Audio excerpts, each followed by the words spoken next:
this idea that he has a very good relationship with Putin. So that in itself will lead to peace, and that will overcome any kind of Russian goals with the war that go beyond Putin. Or the same thing about if we can just get Putin and Zelensky together in a room, they can talk it out.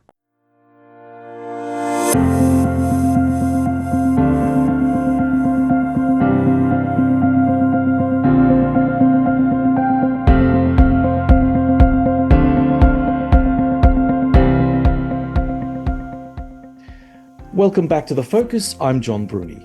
This week, we're unpacking two extraordinary moments: the Trump-Putin summit in Alaska and the Trump-Ukraine-Europe summit at the White House. Were they breakthroughs or just theatre? And what do they mean for Ukraine, NATO, and Europe's security? To help cut through the noise, I'm joined once again by Commander Anders Puck Nielsen of the Royal Danish Navy. Anders is a leading military analyst at the Royal Danish Defence College, specialising in maritime strategy, NATO operations, and Russia's war in Ukraine. His clear-eyed commentary has made Anders one of the most respected European voices on modern warfare. He's here today to help us understand not just what happened, but why it matters. Anders, welcome back to The Focus. Thank you for having me here again. Anders, was the Trump-Putin summit in Alaska more than optics, or was it really just theatre dressed up as diplomacy? I mean, if it was theatre, who was the intended audience? Moscow, Washington, American voters, or Europe? I think all actors have their own agenda in this. I don't think it was intended as theater from the Trump administration. I think Trump genuinely believed that he was onto something that could be a road to a quick peace deal. I think from the Russian side, it was probably more about the theatrics of the whole thing. They clearly see that they are very far. The Russians understand the substance of the war a lot better than the Americans do. They see how far the Russian and the Ukrainian positions are actually from each other, and they wanted to achieve different things with the theatrics of the whole thing. First and foremost, they wanted to just stall the process of negotiations and trying to pacify the United States by all the time keeping the negotiations going and waving this idea of, well, we might be close to a breakthrough if only, and that ensures that the United States is not providing a lot of military aid to Ukraine, and also it delays any sanctions that might be put on Russia. And then I think for Putin, it was just also very important politically to demonstrate that he can still travel the world and be, welcomed by the American president on U.S. soil and all those. It was a great photo opportunity. So that's very much served a purpose domestically in Russia. But I think Trump actually meant it. I think he genuinely believed that this might lead to something. The concern, at least here in Europe, before the whole thing, was that we were going to see Trump align very closely with the Russian viewpoint on how the war should be settled, and then after that would try to push this onto Ukraine and the European countries who would not have been part of the discussion and the conversation in Alaska. But basically that this was going to play out as some kind of Yalta 2.0, where the American and the Russian presidents would be sitting there drawing lines on a map and dividing Europe. And that did not happen. So I think actually, it looks like Trump genuinely believed that this might be something that could be fruitful. But by generally thinking that he's going to be doing something fruitful, we are talking about a person who spent much of his career in front of the camera. So again, is there, do you think, some sort of subconscious aspect that drives him towards being the showman even when he's doing diplomacy? Because I mean, I couldn't help but observe the way that Trump welcomed Putin, the red carpets, the military planes on either side of Putin as he was walking down the red carpet, Trump applauding the Russian president coming down. It seemed a lot warmer than one would have imagined, especially if one were to believe that Trump really doesn't like the fact that Ukrainian children are being killed. And I mean, that seems to be a sticking point. So if that is really his sticking point, applauding a dictator who's conducting a war that's killing children, I don't know. The optics don't look too good on that. You're absolutely right. And when I say that this was meant genuinely by Trump, and he probably had some ideas about how this could lead to peace, I mean, that has to be understood in the context of Trump, right? Mm. That Yeah. everything about Trump is about show. It's not about substance. Um, John, he goes around there bragging about how he finished 6 wars, right? And he wants this one to be the number 7, right? Can anybody really name those 6? Well, I know we can name what the 6 ones that he claims to have Mm. finished, but it's very unclear that he has actually played any significant role in doing that, or that Mm. the wars have even stopped, right? That Yeah. several of them seem to continue. Um, and it's the same thing here, right? He does not care about the substance. He absolutely does not care about Ukraine's sovereignty, who gets to keep what territories, what are the future security guarantees going to be like. He just wants the fighting to stop, right? So nothing Mm. about the substance, all about show, all about getting the Nobel Peace Prize. So in that Yes. sense, absolutely, it's theatrics. I also think Trump has a very sort of personalistic understanding of diplomacy and uh, international relations. He genuinely seems to believe that the personal relationship between the leaders is perhaps more important than some inherent interests that the state will have. So this idea that he has a very good relationship with Putin, so that in itself will lead to peace, and that will overcome any kind of Russian uh, goals with the war that go beyond Putin, or the same thing about if we can just get Putin and Zelensky together in a room, they can talk it out. Like Yeah. these very simple understandings of sort of very superficial understandings of what the conflict is about. And obviously, that's also why it's a kind of doomed process, as I see it, what the American administration is trying to do, that it's not really going to lead to anything. We have actually seen over the last, I would say, weeks, sort of perhaps what could be interpreted as sort of a beginning understanding of some of the complexities. I think especially in some of the things that J.D. Vance has been talking about, where he can actually now, it seems, kind of pinpoint the problems that they disagree about, beyond the fact that there is something about a border in eastern Ukraine, but also the question about security guarantees, and this sort of growing understanding that this is something that also needs to be addressed, and that it's not just a war about where the border should be. So maybe it has like these it has opened some eyes in Washington. I don't know about how complicated this whole thing is, but still Trump goes around talking about how he still thinks that it's going to end any minute, and the meeting between Putin and Zelensky is just around the corner and those things. So well, we'll see. Do you think that Trump and his cabinet, who are involved in trying to make these negotiations happen, do you think that there is a level of naivete within that cohort of American high officials, that they really don't quite get it, that somehow they're allowing Trump to just move ahead with whatever art of the deal process he's putting forward, but without, as you rightly point out, without having that understanding, that deep understanding of how nations work and what motivates them to do certain things. Because again, being a New York tycoon in real estate is a very different proposition to being a seasoned diplomat, like, for instance, coming across a figure like Russian Foreign Minister Lavrov. I mean, there's a crafty old fox you'd not want to meet in a dark alley anytime soon.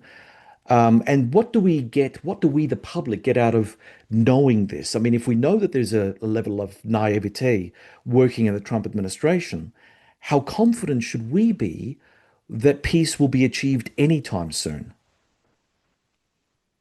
I think you're pointing out something important, and that is that the level of incompetence in the current administration in the White House is just astonishing, right? They really don't know what they're talking about. And the people they sent to these things, I think Steve Witkoff is probably the worst example here of someone who's in no way qualified to be conducting these negotiations.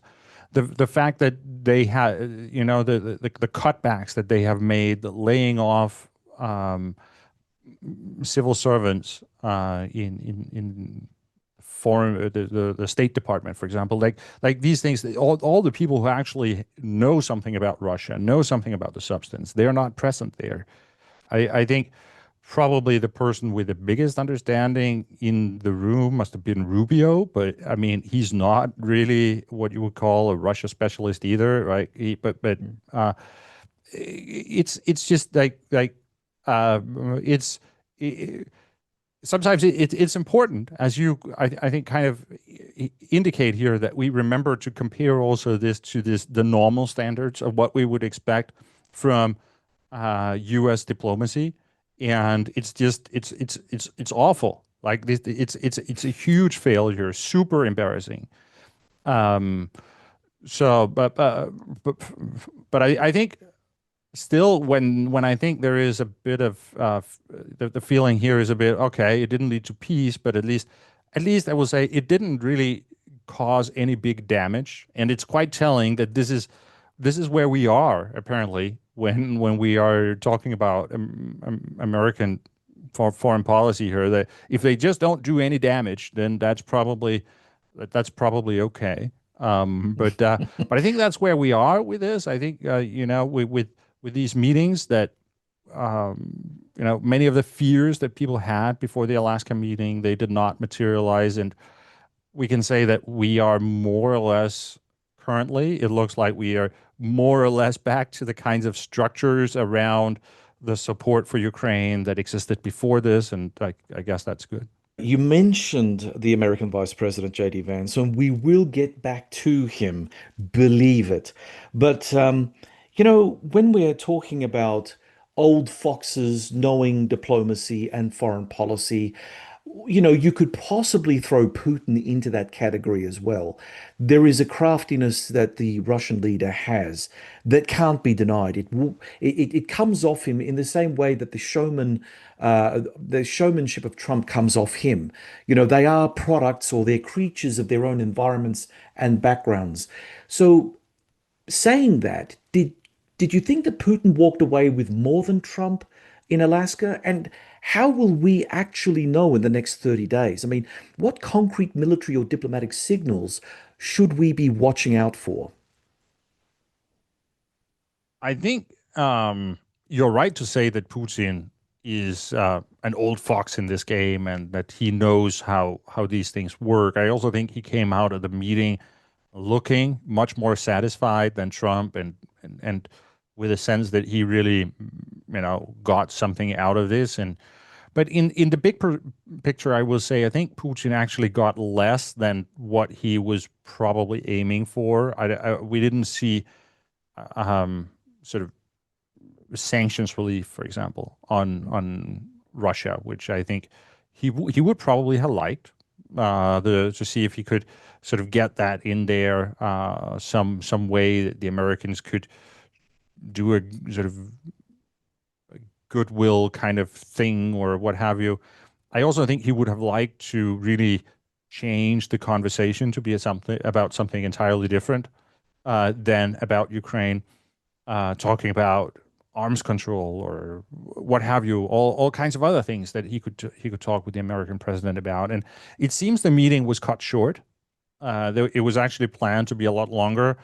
There was supposed to be kind of a working lunch, and then after that, a broader session where different kind of ministers would be talking as well. So the defense ministers, the ministers of finance, et cetera, were all present there in Alaska, and they actually never really got to meet and discuss anything. So it seems that there were plans that they would be having broader discussions about different topics, and this was just cut short when Mm. it became clear that there was not going to be any sort of significant progress made on the topic of Ukraine. Um, so, in that sense, I don't really think Putin got all the things he wanted from it. And I think actually afterwards, it has become a kind of problem for Putin that Trump goes around telling the world that Putin made concessions that clearly Putin did not make, uh, Yeah. such as agreeing to meet Zelensky or agreeing that Ukraine can have robust security guarantees after a peace settlement and those kinds of things. Lavrov has been all over the American news after this, trying to explain that Putin did not actually say these things, but still Donald Mm. Trump goes around and says that, oh, he absolutely did, and he's happy with these things. So I actually think it is becoming a problem for the Russians that the American president is sort of in one way setting expectations that they already made these concessions that clearly they are not prepared to make at this point, but it can be difficult for them to get out of that. So I'm not sure that it's going to be long term super good for Russia, but well, they did manage though to stall the process and all the talk about more sanctions and secondary tariffs and all that existed before that went away. So. So from the frosty climes of Alaska, we move to that other summit in the more temperate part of Washington, D.C.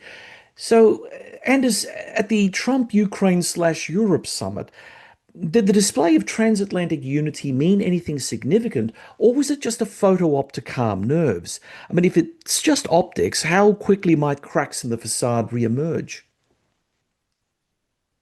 I think it.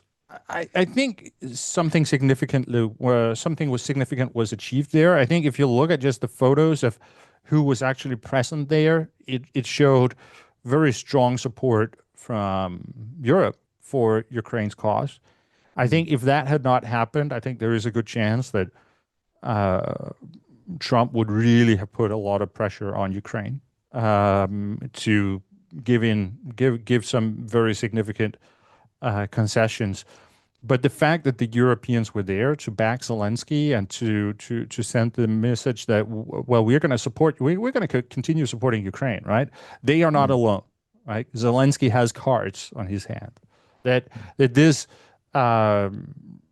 changed the direction of this meeting and ensured that unity was kind of maintained here. It just became clear to the American side that there is no practical way forward in terms of pushing Ukraine into this. And Mm. if they if they do that, it's going to create a serious political crisis between Europe and the United States. And they were not prepared to do that. So I think that's how we can see much of that. So even though on the outside we can say what came out of it was again a kind of status quo kind of thing, but considering the expectations going into that meeting, then I think status quo was actually a pretty significant result.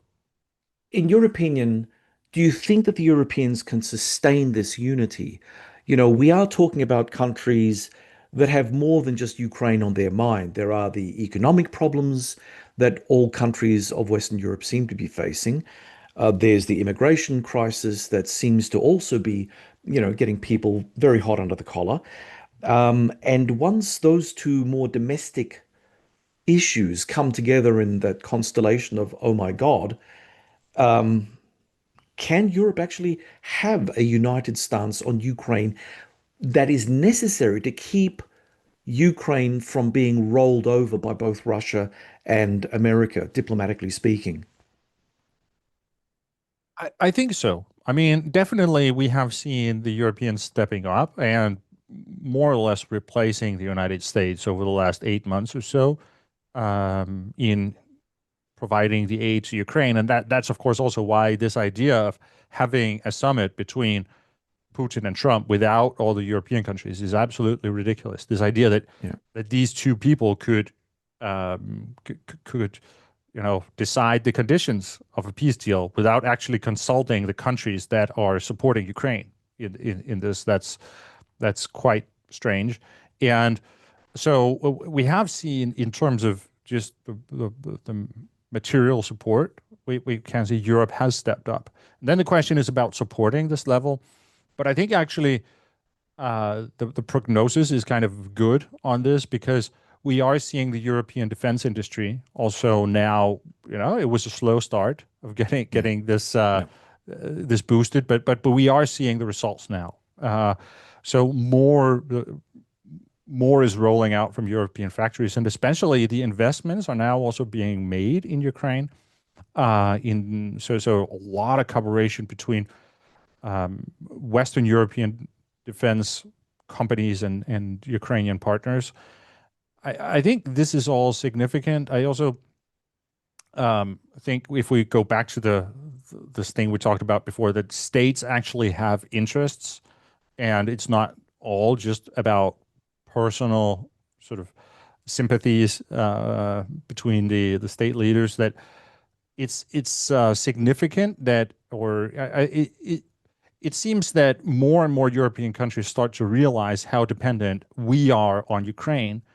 So it's not only them that depend on us and need our assistance. We actually need Ukraine because we cannot rely on the United States. And Ukraine has the biggest army in Europe, right? Yeah. If we don't count the Russian one, I think the Russian one is probably bigger, but we're not going to be like they are the enemy of the countries that we could meaningfully align with. Then Ukraine has the biggest army in Europe, and we need the Ukrainian army to be on our side going forward in terms of being able to put up a robust deterrence against Russia. So I think the security guarantees that people are now talking so much about, it's really going to turn into a conversation more about a future European security architecture where these security guarantees actually go both ways. So it's not only about Western European countries somehow guaranteeing the security of Ukraine, but also Ukraine committing to assisting if any other European country gets into trouble. And that is something that could meaningfully change the calculation in Moscow in terms of, for example, the security of the Baltic states or those things. If they also have to think about, okay, what if Ukraine gets involved here? I have to tap your brain for something because this thought's been on my mind for quite some time. We don't really know just how the war is affecting Russia economically. We can suspect that we know, but the kind of information that we get from Russia is not reliable. They keep on putting themselves up, saying that we've got a wartime economy, we can outlast the Ukrainians, and we can pose a threat to the rest of Europe if we need to at any given point in time. How real do you think those claims are? Because if there is significant damage being done to the Russian economy as a consequence of this war, what will we be looking for in their ability to push forward in Ukraine? And this will have to come down to some sort of bargaining position as well, because if they're getting close to the end of what they can put onto the table militarily, there is going to have to be some sort of negotiated settlement that may not go 100% their way, but at least it'll be something that can bring most of the fighting to halt. And the real question is it really true that Russia would be able to rapidly repair its military after the Ukraine war is over and a ceasefire, a frozen conflict, whatever, that they could pose another threat to, say, the Baltics or any other place in Europe for that matter? There are a lot of things to unpack in what you just said. I think the Russian war economy is definitely struggling. I think that is quite clear. Mm, Currently, they are being. If we just look at the economy of Russia, pretty much everything looks very bleak. They've yeah. had kind of a bit of an improvement in certain areas over the summer but that's just sort of seasonal fluctuations. Just the fact that potatoes are cheaper in the summer and those kinds of things. I think many people are expecting that once we get closer to the autumn into the winter that the Russian economy is going to be really, really struggling. And if Ukraine can keep up the attacks that they're making on the Russian economy in terms of strikes on Russian oil production and those things, then I think that is something that could potentially force Russia into ending the war sometime, maybe next year. Yeah. I also think, though, that it's important to be aware that Putin is going to prioritize the military, that like he will be willing to sacrifice almost anything else in Russian society to be able to keep on fighting. So it's quite from hurting the Russian war economy and that then translating into Russia losing the ability to keep fighting. It's there are several steps involved there, and probably what we're going to see is that other sectors in the Russian society are going to be suffering before that. But I think it can push Putin into making some of those dramatic choices or decisions that he has postponed, that he has really tried not to make, such as going for full-scale mobilization, for example, those kinds of things. But I'm always struggling to try to sort of bring together these two seemingly contradicting ideas that on the one hand, Russia is fragile and they are approaching a point where they're running out of resources and it's really hard for them to make progress on the battlefield in Ukraine, right? So they can't capture Pokrovsk, right? And if they can't take Pokrovsk in Donetsk region, why would they be a threat to like Lithuania or Estonia, right? They're not going to take Tallinn if they can't take Pokrovsk, right?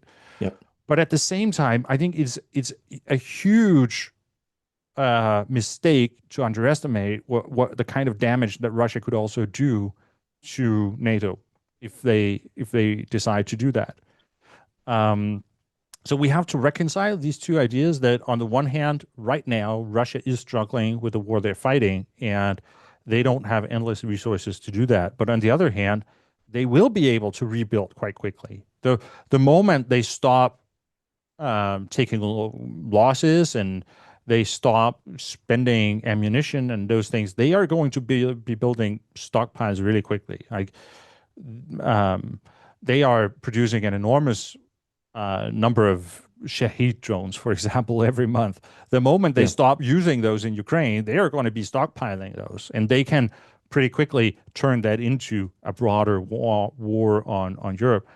And then I think also really important to keep in mind is that the biggest problem that the European NATO countries actually have is the willpower to fight, the way I see it. So if everyone stands together, we could probably win such a war against Russia, but it would require massive casualties and the resources that would need to be put into that. It would be something that would entirely change our societies, and we would be victims of those kinds of airstrikes that Ukraine is suffering right now. Like all those Shahed drones would be hitting Copenhagen and Birmingham and what have you, right? So I think there is a significant risk that we are susceptible to that kind of coercion into not fighting.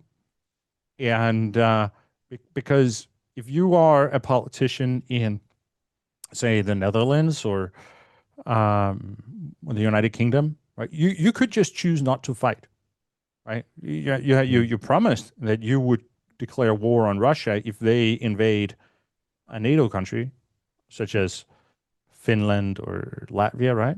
But you still have the opportunity of just not doing it. And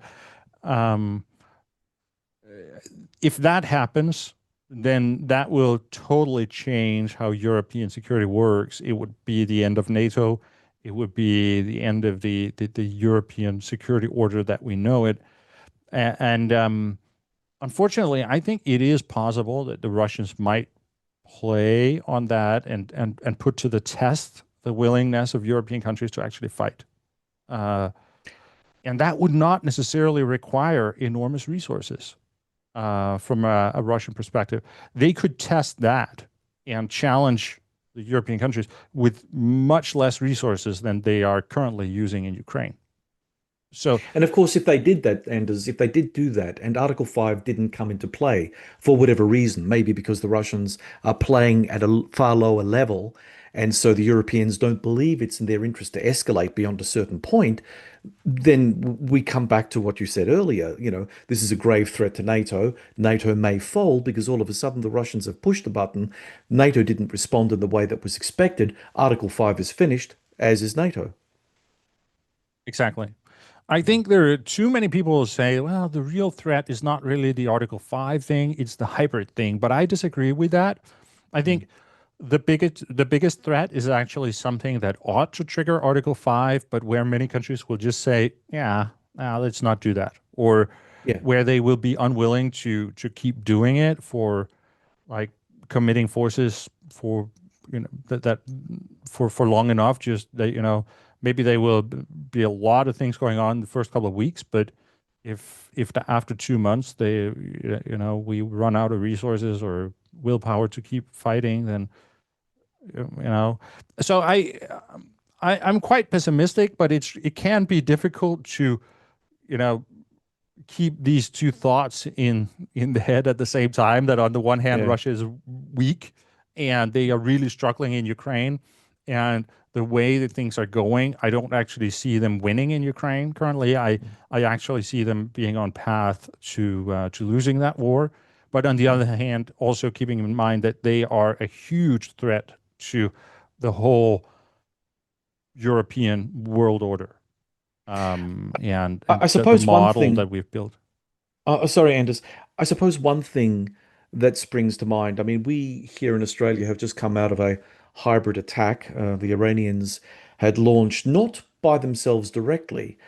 They directed things apparently as far away as Tehran, but they managed to recruit or outsource anti-Israeli, anti-Jewish um, attacks on in Jewish infrastructure and places of worship through third parties like members of outlaw motorcycle gangs or other criminal groups and thugs that they can pay off quite silently. Is this a growing concern now as well? Because even if, say, we end up having a frozen conflict, the war between Russia and Greater Europe could still continue, but not as a kinetic war, but more so in this kind of outsourcing violence to criminal groups, which makes it very difficult to determine that they're actually a strategic threat because it's a law and order threat. And we're not very good at balancing and separating these two issues from each other, which leaves our communities rather vulnerable, but in a different sort of way, not from an invasion or a bombing threat, but from, just thugs being recruited by, various agents overseas. Absolutely. I mean, that is already happening. The hybrid thing is all over the place, right? And Yeah. I think it very much depends on what you're trying to achieve with the types of attacks you initiate. And that is where it's not always a good thing to not be discovered. Like Mm, sometimes you actually want the other side to know and understand what's going on because you want to achieve some effect in the information space or what have you. I think mm, the hybrid attacks is probably something that NATO and the European countries would be able to manage in different ways without really without it becoming uh, really critical, like something that could uh, potentially threaten our whole sort of existence in terms of the way we are used to living. I think to really challenge the the European countries and those organizations that we have, Russia would need in one way or another to trigger Article 5, right? So I think the most dangerous thing, the most dangerous scenario, or I mean, could be that something that is just enough that it ought to trigger Article 5, but where it doesn't, because Yeah. some countries are just not going to do that. Say, this is not, it's not worth it. It's too small, right? That is really significant, a significant threat, and something that I think I wouldn't rule out the possibility that Russia could do that in a time frame that's not too distant. I think one of the things we sometimes forget is that Russia is a country at war, and that countries at war will be willing to do desperate things to avoid losing that war. And Yeah. and also that from Putin's point of view, he actually sees what's going on in Ukraine as a defensive war, because he's thinking about these things from a great power perspective, and in his mind, he's fighting for Russia's position as a great power by standing up to NATO expansion, by ensuring that Ukraine will remain sort of one of those buffer states in Russia's near abroad, and sort of that being forced to be in Russia's sphere of influence, right? That's Yeah. in his mind, those are critical aspects of being a great power. And if he does not win that war, then Russia will be on the path to just becoming a nation state like many others and not being a great power. So that in Putin's mind makes the war defensive. And when you're fighting a defensive war, you will be willing to do dramatic things to avoid losing. So I think the closer we get to that point that I talk about, where Russia will be unable to sustain the war that's going on in Ukraine, the more dangerous it actually becomes, because the more wild stuff they will be willing to do and to try to turn the tide. So I think we're going to see more intense hybrid attacks on Europe, and we might even see something that is designed to trigger Article 5. Everything that you say seems so damn plausible and scary at the same time. My issue here, of course, is when we talk about all of this in total, and we look at the lack of competence among the Western capitals. And I want to be very clear. Yes, the US has problems. However, there are other problems that Europe has as well. And collectively, that's been played on by Putin as a propaganda a hit for him for years. He's always looked at the West as being weak, effete, can't do anything, can't manage. So when you say that things can get very hairy and very dangerous as the war starts to enter its final phases, is it also a case of Putin wanting to push that Europe is weak and can't stand up, for Ukraine, can't stand up for itself, and the Americans are now, doing a completely different thing to what they used to do in terms of supporting NATO? So does he see that there's opportunity for him to create a dangerous situation, and for the West to just basically go through that escalation management situation and just say, nah, nah, we're not going down that path? I think that's something he might try, right? Yeah.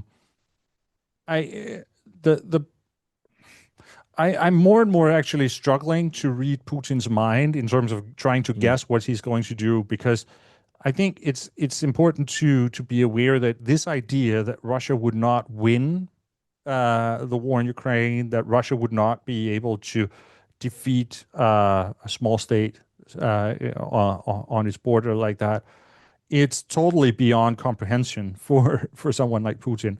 In the way I see it, he still lives in this bubble where he is absolutely convinced that things are going to turn out all right in the end. And that, I think it's going to be a really, really difficult process for him to start understanding that that's not happening. And Yeah. what might he be willing to do when at some point that becomes evident? I don't know. I think it's difficult to predict. Um, eh, I also think that's, these, in some ways Putin is not he's not a young man anymore. He's also a person who in many ways lives in a bubble of how things used to work, used to be, how they used to work, and um, uh, he hasn't quite understood how the war, the whole world is changing. He wants NATO to start falling apart. He likes what Donald Trump is doing in terms of Yeah. undermining the cohesion in NATO, but he has not understood that that actually means that, well, the European countries are going to start doing something, and we need to take them into account. So that's why Putin still believes that he has to make a deal not with Zelensky but with Donald Trump, because Mm. obviously it's the great power game. That's the great powers make the rules, right? That's what all this is Right. about. And bringing himself into that meeting with Donald Trump, where they can draw the lines on the map and divide Europe. But you know, it is not like the United States is in a position where they can actually make those commitments on behalf of Europe, right? And so I think in many ways, Putin is making decisions in a bubble that doesn't really correspond to reality. Yeah. Um, and that makes it really difficult to predict what he's going to do when it becomes evident that this is not working. And I think that might happen as a result of some of the developments we are seeing right now, where we will see emerging fractures within the Russian society if the Ukrainians can sustain the campaign that they have started with long-range airstrikes, for example. Speaking of which, there have been rumors that suggesting that the Trump administration is putting caveats on the use of long-range American weapons in the hands of Ukrainians to prevent the Ukrainians from using those weapons on long-range strikes, which have been having their effect on Russia. What do you think that actually says about where Trump is situating himself in all of this? Because again, we always hear the talk about, he loves Putin, he loves the idea of autocracy, he loves this, he loves that. But, you know, if he's putting caveats on the Ukrainians, he's effectively tying both of Ukraine's hands behind its back while they're fighting this existential struggle for survival. So, what can you say about that? Uh, the Well, we can say the first thing to acknowledge is that this is not just a Trump thing, that Biden did the same, right? So Yeah, these yeah, political limitations on what Ukraine can do with the weapons they're given have been there all along. And I think yeah. they have been really problematic in terms of they have prolonged the war and they have increased the suffering as a result of the war.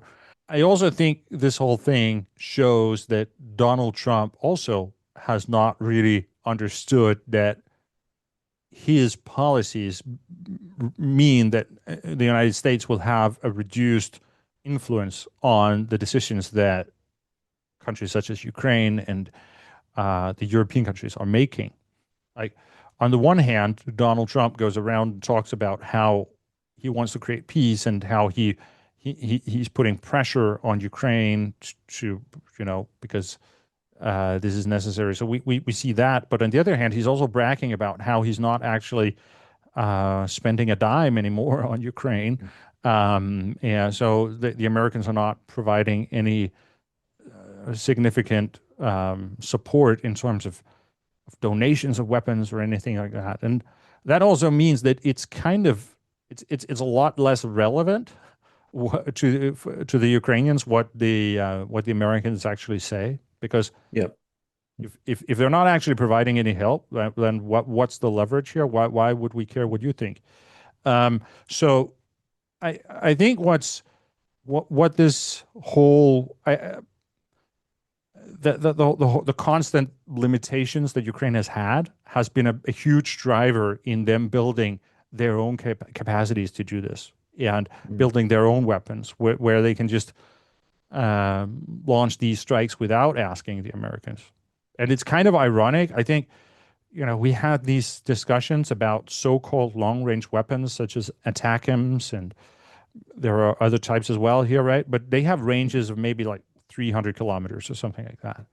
And that was a huge deal because, is that going to be a red line if Ukraine starts attacking Russia with those kinds of long-range weapons with a range of up to 300 kilometers? Now Ukraine has weapons that can reach thousands of kilometers into Russia.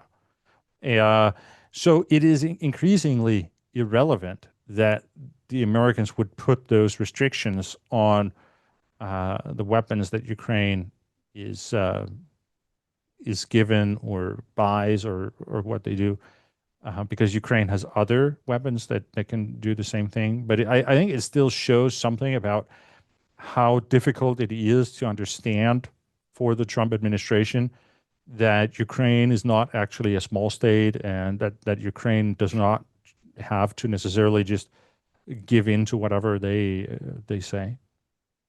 Yeah. And as some argue that a frontline freeze, if that were to occur, just buys Russia time to rearm. But from a military perspective, can a freeze ever be stable and therefore a desirable outcome? I mean, who benefits most from a pause, the defender or the aggressor? Mm, I think um, I don't know if you can put it like that. I think a freeze without security guarantees for the rest of Ukraine would probably just be a pause. Right? Yeah. Mm. But if it is accompanied by robust security guarantees that will ensure that it will be really difficult for Russia to restart a war, then it might work. Like then we're probably talking. Then it might look like something like the Korean scenario, right? Mm. The thing that people who talk about the Korean scenario for Ukraine, that's something that's often being aired, but people tend to forget that, the reason why that actually works is that they were given massive security guarantees to southern Korea, right? And the American troops are still there. So that is why the Korean scenario worked, and that is something like what we would need to see in Ukraine as well. Mm. And then there are, of course, uh, more specific discussions about what would that look like, like exactly how, who would contribute with what.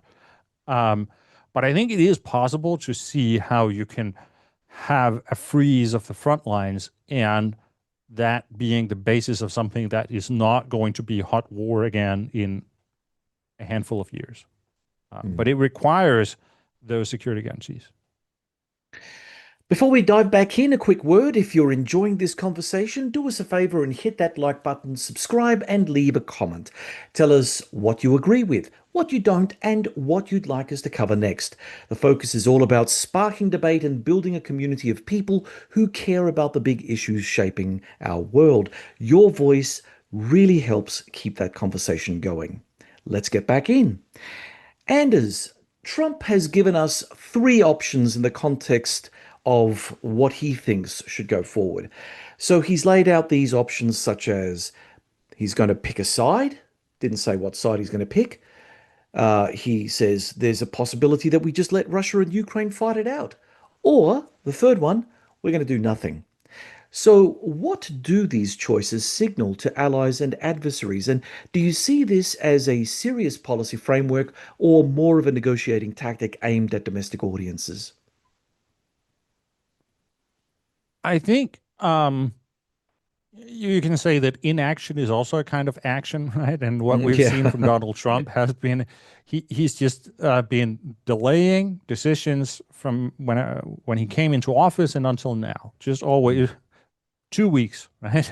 It's always going to Yeah. be 2 weeks, and I think that's what's been happening so far, and I think that's the most likely thing to keep on happening.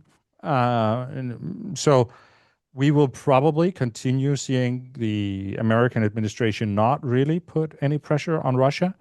Yeah. Um, and but I also think the more significant thing that has happened, I think, over the summer in terms of diplomacy is that some of the uncertainty that came when Donald Trump came in, and there was this whole thing, what are the new rules of the game? The United States was a very big donor of weapons to Ukraine, very strong supporter.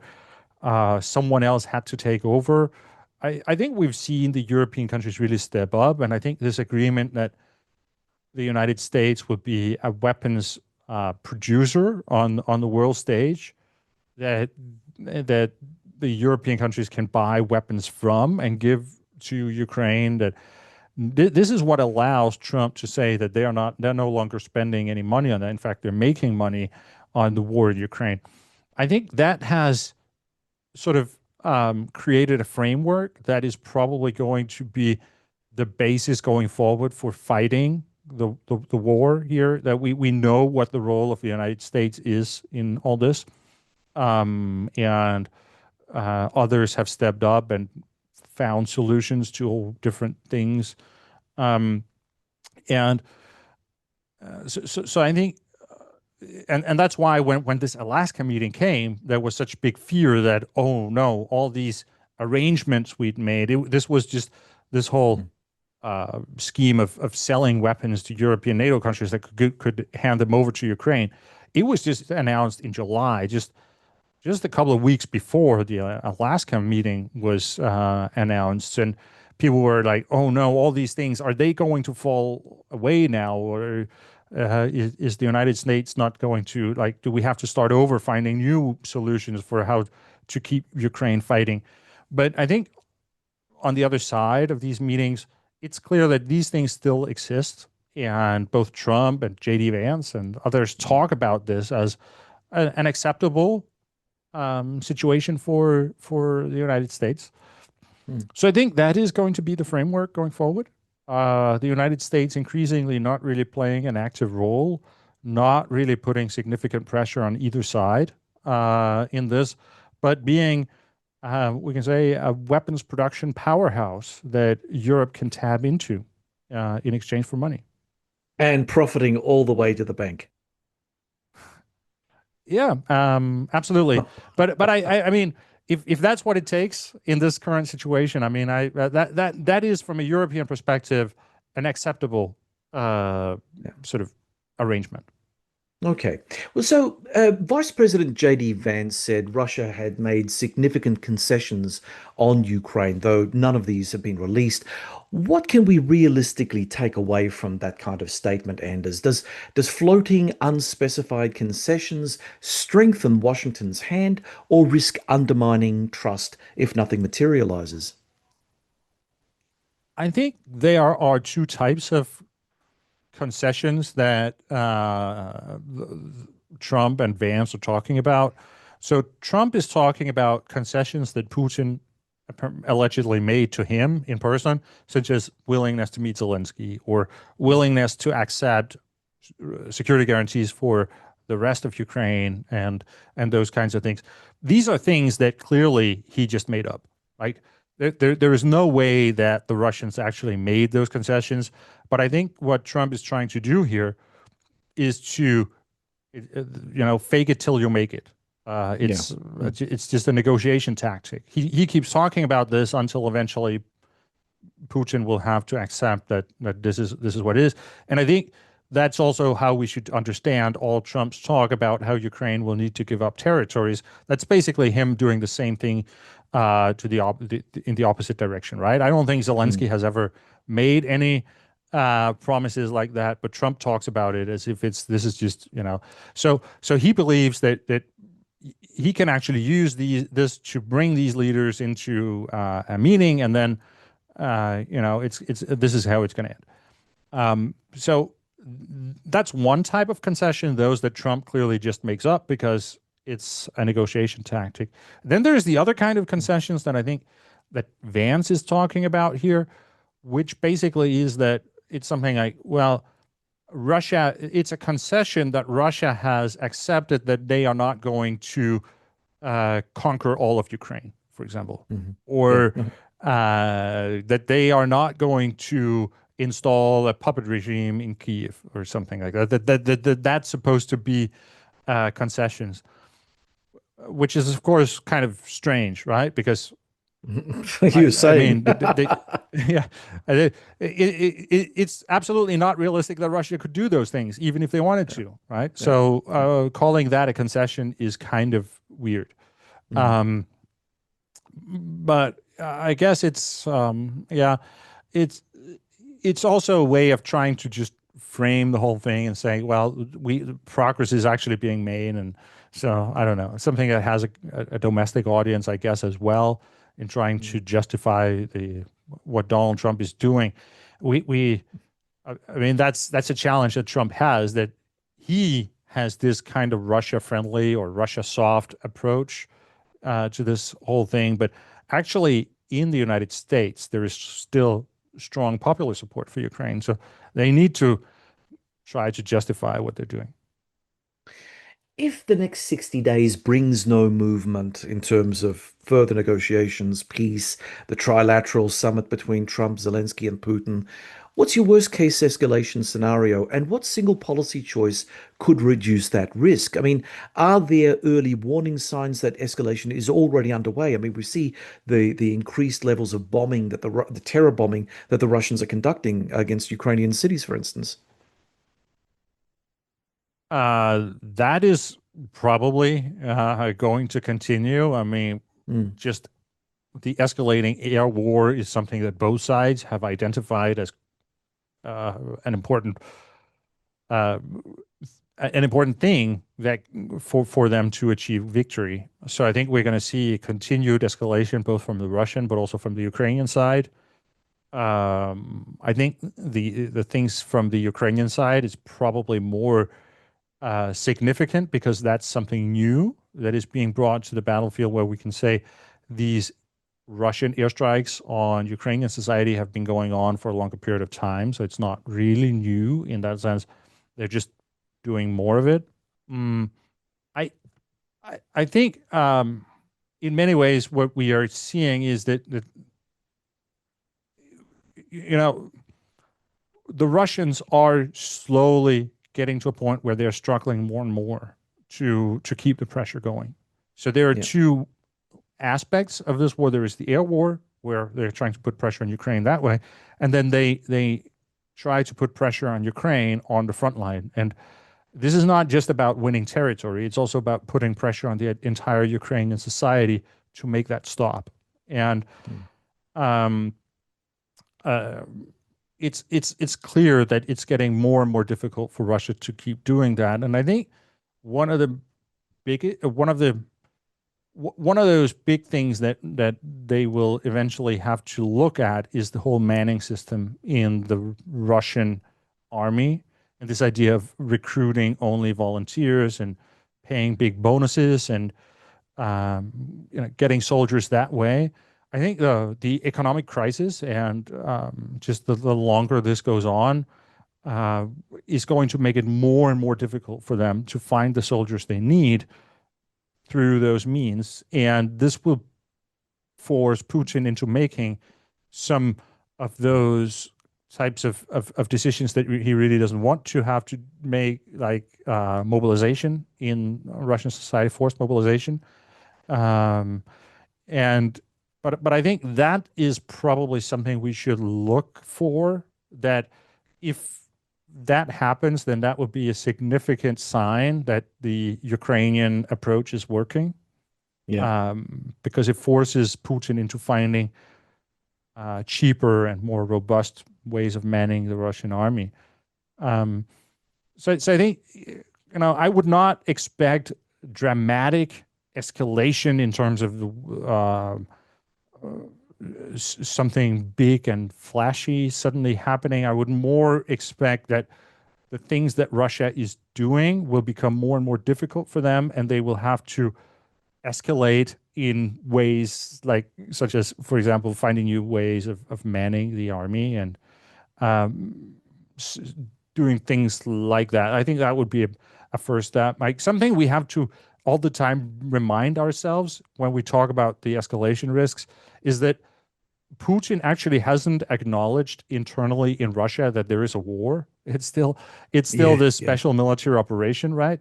So Mm, sometimes you hear people in the West talking about, well, he could use nuclear weapons, or he could, do all kinds mm, of crazy, wild things. But if you haven't actually told your own people that there is a war going on, then it's really difficult to make those steps. So I would expect things to happen inside of Russia first, before, mm, where they would have to acknowledge that this is a real war, and try to go more all in on supporting the war effort in the Russian society. That's actually also something that we see those Russian mill bloggers talking about all the time, mm, how they are super frustrated that Russia is not all in on the war, and that a big part of the Russian society just keep on living their lives if nothing happened, and pretending that this is not a big deal, or it has nothing to do with them. So mm. it is a discussion inside of Russia. But I think there is a chance that we are going to see over the next, maybe not the next 60 days, but over the next year, say, that we are going to see Russia needing to go all in if they want to continue this war. So we are approaching a point where Putin will have to make a decision. Does he really want to keep on fighting, or does he want to end it? I suppose the one cheap and almost short to medium term thing that he can do is double down on whatever he can get from North Korea in terms of soldiers, and maybe even put out the call to volunteers in places like Vietnam, Mongolia, maybe in various North African countries who'd be willing to serve in uniform. You can go down this particular track, but it really depends on how people feel about going to the front line and meeting Ukrainian fire. Are they going to be that motivated to get their check at the end of the day to put their lives on the line for Vladimir Putin? I mean, Putin doesn't stand for being the light on the hill unless you think that the light on the hill is an autocracy. So there's no real ideological motive. There's only the cash motive that would be able to incentivize people, foreign people, to move into the ranks of the Russian uniforms and move forward into Ukraine, right? Mhm.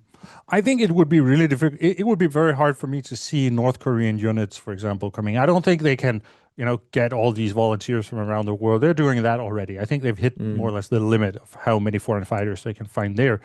Something right. like getting entire North Korean units, North Korean brigades, for example, to fight in Ukraine.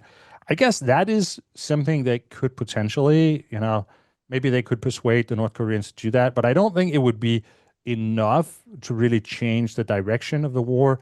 And also, I think it would be very hard to motivate the Korean fighters to fight the way the Russians are doing it, right? Mm, The yeah. reason the Russians can motivate people to go into something that looks like a sure death, right, is because Mm, there is such strong discipline in the Russian system. And uh, how can, can you persuade a North Korean commander to send his soldiers into that kind of thing? Like I don't know.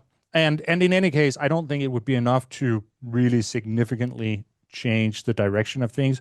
Something that we actually also need to be aware of is that um, all this talk about how peace might be happening soon, Donald Trump coming into office talking about, well, we're going to reach a deal soon, and all these things, mm, that has actually been a boost for Russian mobilization or volunteers signing up, because there was this idea that the war is about to end. So yeah. many Russians have, looked at this and say, I might want to cash in on that sign up bonus, and then the war is Right. going to end, and then Yeah. it's that's all good. Now, if suddenly the picture changes and it becomes clear that this is not happening, then we might actually see the numbers declining quite significantly in Mm. Russia. We have actually seen signs already that the number of volunteers might be declining. So yeah.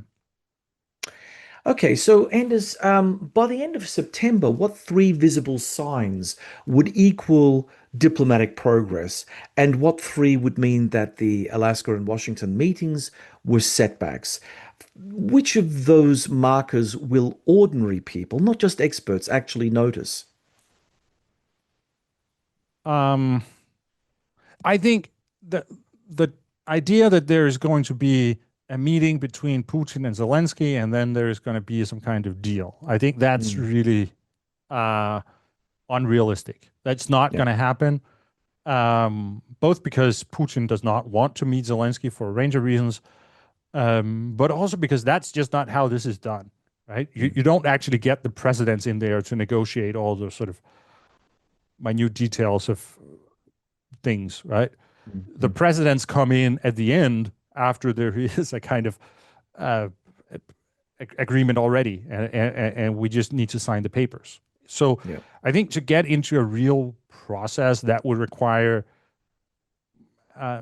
people meeting at a different level. The Istanbul format did not work because the Russians kept sending people who were really nobodies there.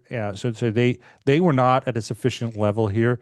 But on the other hand, I think Zelensky goes around talking about how the only way forward is a meeting between him and Putin personally. I think that's just him trying to parrot what Donald Trump is saying. Mm, I don't mm, really see it leading to anything significant, even if they were to meet. So what I would be looking for would be some kind of process at a pretty high level, but not the presidential level, to actually start materializing. Um, mhm. so that would be one step. Then you can also say, well, what are what are significant steps? Like, is that necessarily something about making Ukraine and Russia agree on something, or could it be something else? Because I actually think something fruitful that has come out of this Washington and Alaska meetings, like that is the discussion about security guarantees. That Mhm. is now all over the news everywhere. What could they look like, et cetera, et cetera. And it's quite clear that Putin has not actually agreed to any security guarantees, but now there is a discussion about this in the West, and countries are debating with themselves, how are we going to contribute here, and what might work, and ideas are being shared.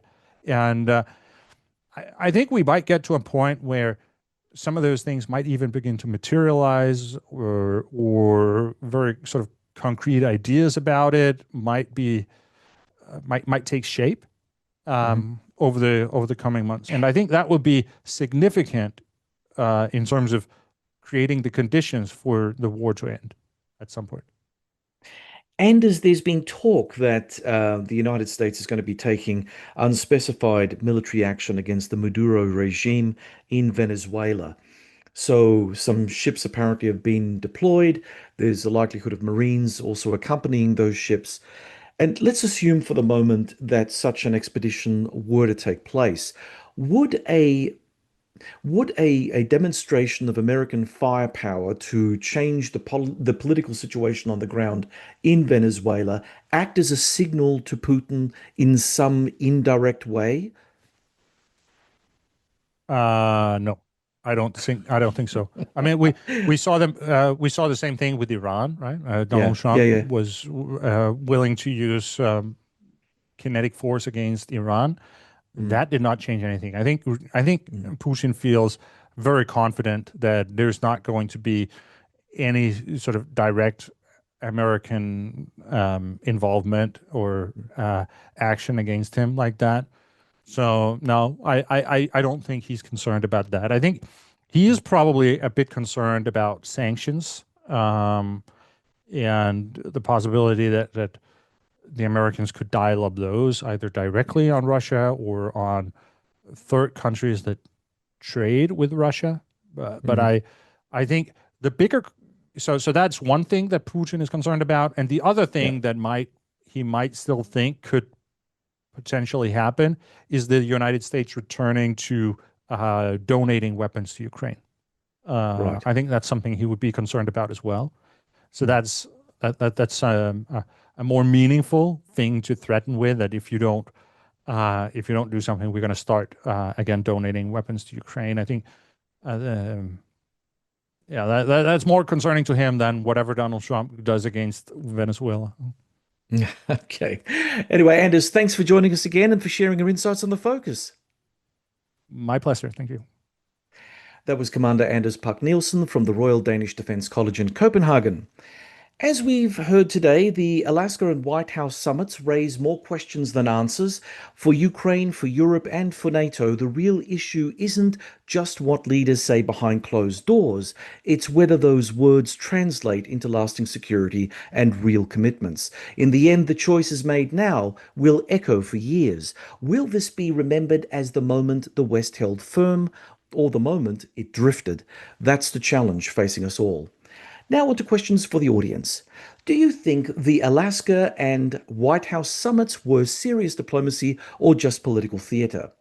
If you were a key Washington insider, which of Trump's three options on Ukraine would you choose and why? Do you believe Europe can stand on its own if US support weakens, or is the United States still the only real guarantor of European security? Let us know in the comment section below. If you found today's conversation useful, subscribe to The Focus on YouTube, Spotify, or wherever you get your podcasts, and follow us on LinkedIn, X, Facebook, Instagram, Bluesky, and Threads for more analysis and updates. Do you have comments or questions about the podcast? Post them in the comments section on YouTube, and I'll do my best to respond to as many as I can. My thanks as ever to the producer of The Focus, Neil Smart. Until next time, stay informed and stay focused. I'm John Bruni, and from Adelaide, South Australia, you've been listening to The Focus.